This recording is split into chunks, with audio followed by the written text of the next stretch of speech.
Guys അപ്പൊ എന്താ വെച്ചാൽ ഇന്ന് പുറത്തേക്ക് പോകാനുള്ള പരിപാടിയാണ്.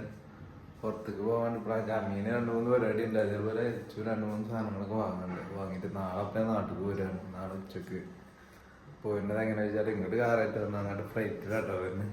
അപ്പം അതിൻ്റെ വീഡിയോസ് ഉണ്ടാവും, അത് കാണാനാണ്. അപ്പൊ എന്താ വെച്ചാല് പുറത്ത് പോകണമെങ്കിൽ ആകെ ലോക്കായി കിടക്കുക. നമ്മളെ വണ്ടി ഇട്ട് കൊടുത്തേ, വണ്ടിയുടെ ഉള്ളിൽ പാർക്ക് ചെയ്തു. പുറത്തൊരു വണ്ടി ഇട്ട്, ഒരു ആന്ധ്രാപ്രദേശ് വണ്ടി ഇട്ട്. ഇവിടെ നമ്മളെ വണ്ടി അതിൻ്റെ ഉള്ളിൽ നിന്ന് കിട്ടണമെങ്കിൽ അതാണ് ടാസ്ക്. അപ്പോൾ അമീൻ ഇങ്ങനെ ആരതാ നോക്കി ഇങ്ങനെ നടക്കുക, നാട്ടിലേക്ക് നോക്കി ആരതാണാവോ എന്ന് അറിയാൻ വേണ്ടിയിട്ട് തിരഞ്ഞെടുക്കാൻ. എന്തായാലും ആ വണ്ടി എടുത്തിട്ട് വേണം ഇപ്പം നമുക്ക് എടുക്കണേ. ചെറുക്കൻ നോക്കട്ടെ ഏതാണ്. അപ്പോൾ ഒരു രക്ഷയില്ല, ആളാരാന്ന് അറിയില്ല വണ്ടീൻ്റെ. ഞങ്ങളിപ്പോൾ കുറേ നേരമായി ഇവിടെ നിൽക്കുക. ആള് വരുമോ നോക്കി നിൽക്കുക. അമീൻ അവിടെ നോക്കിയിരിക്കണേ, ഞാൻ രക്ഷയില്ല, ആളെ അറിയില്ല.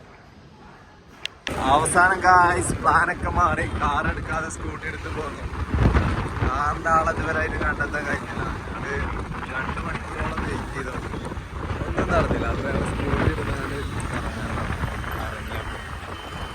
നല്ല മഴക്ക് സാധ്യതയുണ്ട്. മഴ തുള്ളിടുന്നുണ്ട് ഇവിടെ, നല്ല മഴ വരുന്നു. മഴ പെയ്യുന്നല്ലോ, മഴ പെയ്താൽ സീനായി. എല്ലാത്തിൻ്റെ പേരും തണുപ്പാണ്.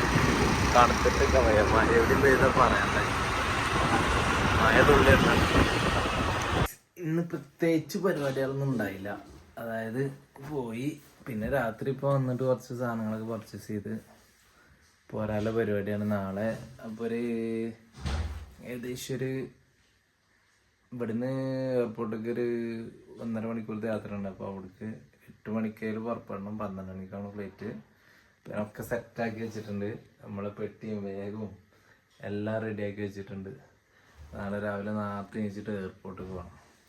അപ്പോൾ ബാക്കി വീഡിയോസും കാര്യങ്ങളൊക്കെ നാളെ കാണാം കേട്ടോ. അപ്പോൾ ഇന്ന് ഇത്രേ ഉള്ളൂ. ഇന്ന് പ്രത്യേകിച്ച് വീഡിയോ എടുക്കാനൊന്നും പറ്റിയിട്ടില്ല, അപ്പോൾ എന്നെ തിരക്കാരണം വേറെ കുറേ പരിപാടിയിലായിരുന്നു. അപ്പോൾ ബാക്കി നാളെ കാണാം. ഓക്കെ.